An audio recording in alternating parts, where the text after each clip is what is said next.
Let's start with the big picture. When we talk about the big themes that are happening so far this year, everyone talks about, it's the tech stocks, it's the bank stocks, in terms of watching what's actually going on and seeing some of the bullishness. Do you agree with that? So there's definitely been a very strong narrative about 7 stocks driving this market, and the market not reflecting some of the macro situations that are happening on the ground. Yes, I have quite a lot of challenge pushing back against that. I agree mechanically. We've seen large market cap stocks rush up. I would also argue that that ignores what happens in 2022. So as an industry, we really care about year-to-date and calendar performance. So yes, this is probably the best start of first half for the NASDAQ. It's up about 45%. But it was very difficult for any investor or portfolio manager to own any of these stocks in 2022. And if you look at their long-term price charts, they made their lows effectively when we rotated around the sun and celebrated the new year. So if you own some of these big social media stocks, streaming stocks, technology stocks, you might have been down 50 to 60% last year. So to be up, let's say 45 or 50%, if you're a long-term investor, you've just lost less money, but you haven't made money. So there's a bit of, I see what's going on and it's exciting, but it does sort of hide a lot of the stuff that we're seeing below the market. And I would argue this market that we're seeing right now is very broad right now. And there's a lot of strong stocks going on. It just, you can't see it from a market cap perspective. Okay, so that brings us to your next group of points that we're going to be talking about is like the market cap perspective versus a different kind of way of measuring in terms of the stock performance. And you brought a few charts in to help make your point. So are we going to start with industrials? Yeah, Okay. I mean, I have a benchmark. I'm measured against market caps, so I understand our focus for market caps. But what I like to do is I'm fascinated with trends, looking for patterns. Mm-hmm. Typically, we spend a lot of time on relative strength. The way that I measure relative strength, so that would be, we're looking at industrials. So I take the price of the industrials ETF, mm-hmm. and I divide it by the price of the S&P 500. Okay. So effectively what people are looking right now is a fraction, and I'm able to run it over time. Okay. Sorry, go ahead. So I was just saying, so on the left-hand side is what? And then tell me what's on the right-hand side. So on the left-hand side, you're looking at the industrial sector within the S&P 500 right.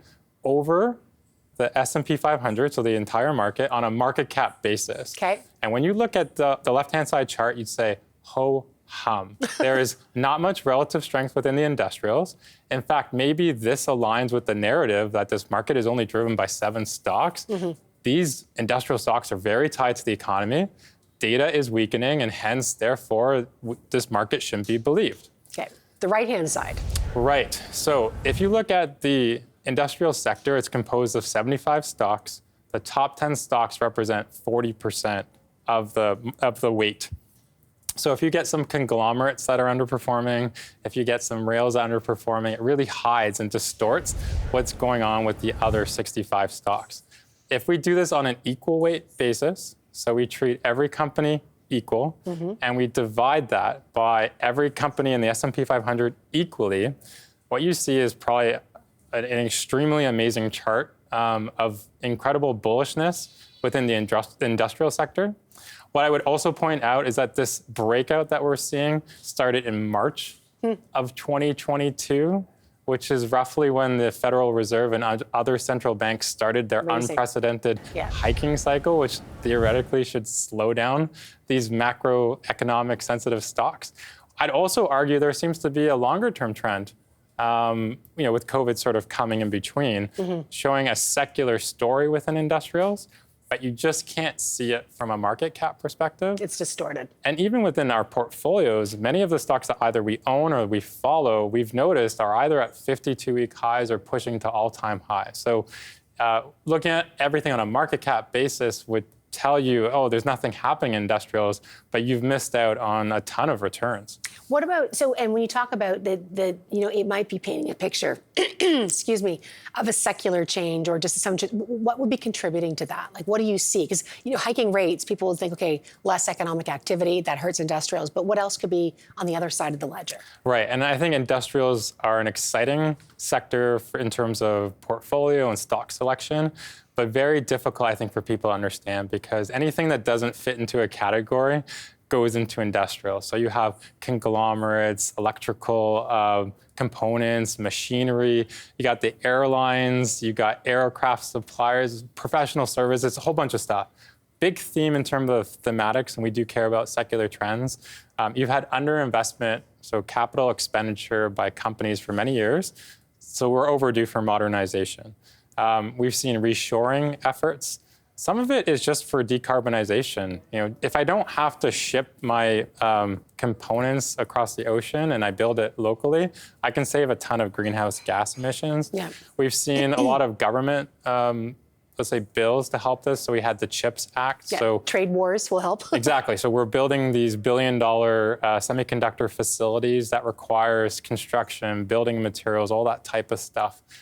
We have the Inflation Reduction Act, which so decarbonization, electrification, you have to retool the electrical grid. We're looking at building ways to store carbon, and we want to have hydrogen and pipelines.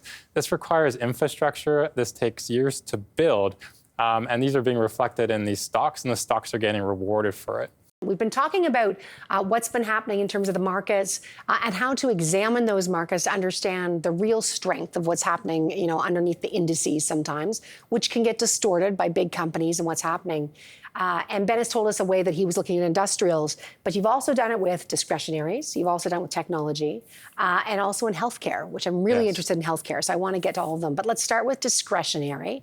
Tell us what you did with this one. Okay, so when we talk about the discretionary sector, you're really talking about Tesla and Amazon. These two stocks represent about 50% of the discretionary market. So if you're looking at a relative strength chart, so if we take discretionary, we put it over the S&P, that's on the left-hand side, you can see it underperformed in 2022. We know what Amazon and Tesla did.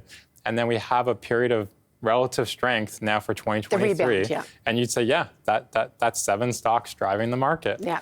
Now, if we equalize and we treat every company equal and think about all the exposures that make up the discretionary sector. You have retail, you have auto companies, auto parts suppliers, tons of leisure. So hotel, you have cruise lines. You Yeah. have gambling.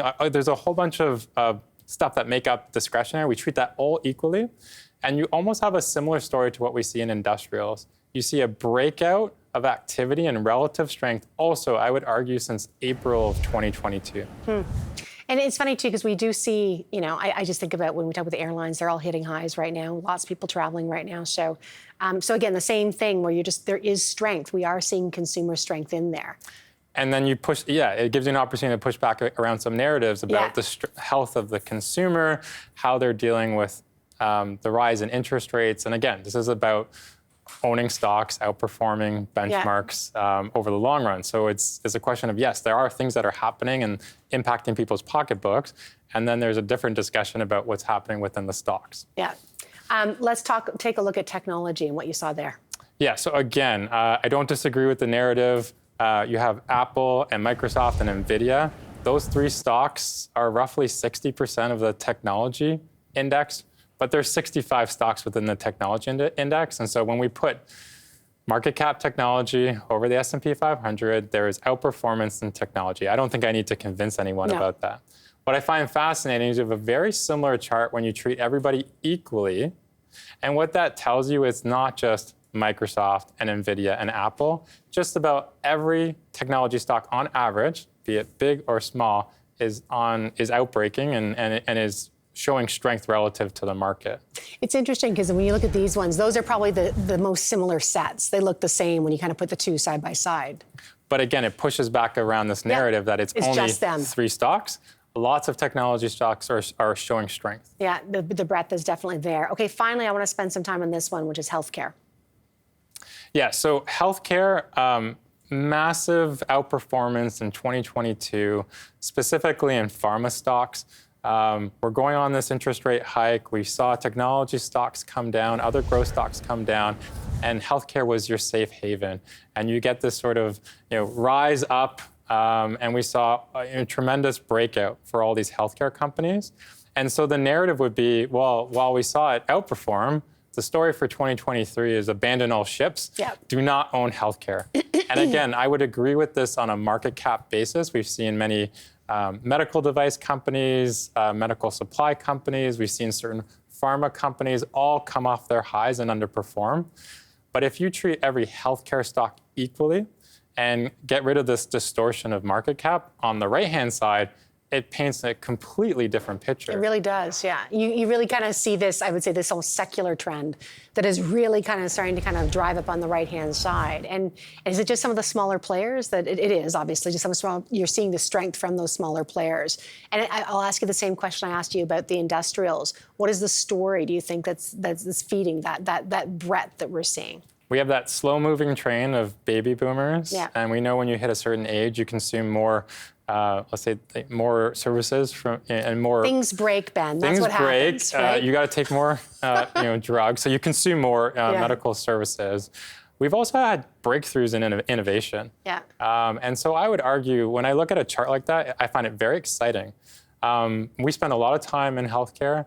Again, I think it's like industrials, an area for a portfolio manager, investor. There are lots of opportunities to do the work, have a process, have a philosophy, find stocks. And so while you might look at it on a market cap basis, healthcare is underperforming, if you found the right pharma company, the right biotechnology company, the right supplier, the right insurer, you can significantly outperform.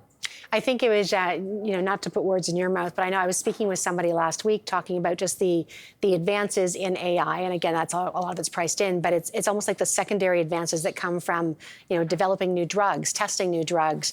In the healthcare space, they're saying, we've barely scratched the surface of what AI can actually do, and saying, in 10 years, we could each have our own bespoke drugs for my, breaking down body as I get older kind of thing. So it's amazing to say, and that's what I see, that's secular trend. Mm-hmm. Yeah, we have, AI is being discussed.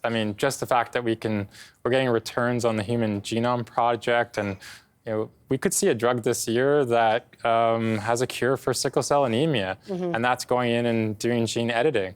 There's some companies that are growing and they're silencing genes, and so you're seeing a lot of stuff even now about reducing sort of dementias like Alzheimer's. Doesn't cure it, but can reduce the onset. So there's a tremendous amount of activity and excitement. And then, you just have to do the work. It's not, You can't just buy a company. What's great about healthcare versus, let's say, technology, we see software companies improving. You can buy a lot of software companies. You could see developments in pharma, but if you buy the wrong pharma company, it could be disaster, or it could be, a great night. Yep.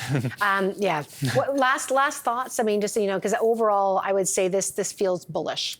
Feels bullish. Is there any caveat to go with this? So I've been going about a thesis of less bearish. Lots of people are bearish. I have things that I'm bearish about. I've just felt that it's been better to be less bearish. Things I worry about, I'm always about that, only the paranoid survive. So the stuff that I care about, the stuff that I think would change some of these trends, I do worry about a reacceleration of inflation. Yeah. I feel like that would change things. Right now, we're seeing the easy compares and we see inflation coming down. But if there was a reacceleration, that might change what I'm seeing right now. The other thing that I would say that I'm worried about is I do believe stock prices are leading indicators. They can factor in a lot of bad news, sometimes even a year and a half in advance. The only thing I can't tell you, Kim, is how much bad news they've factored in. Right. So every time something comes up and I'm like, I didn't expect that. Yeah, probability of 5% or 50%. That looks new. Yeah. Was that factored in or not? So far, any of the bad news that we've seen, the headlines seem to have been factored in. But I'm always worried about that next headline being like, was that captured or is that new information, and that changes the trends that we've been watching?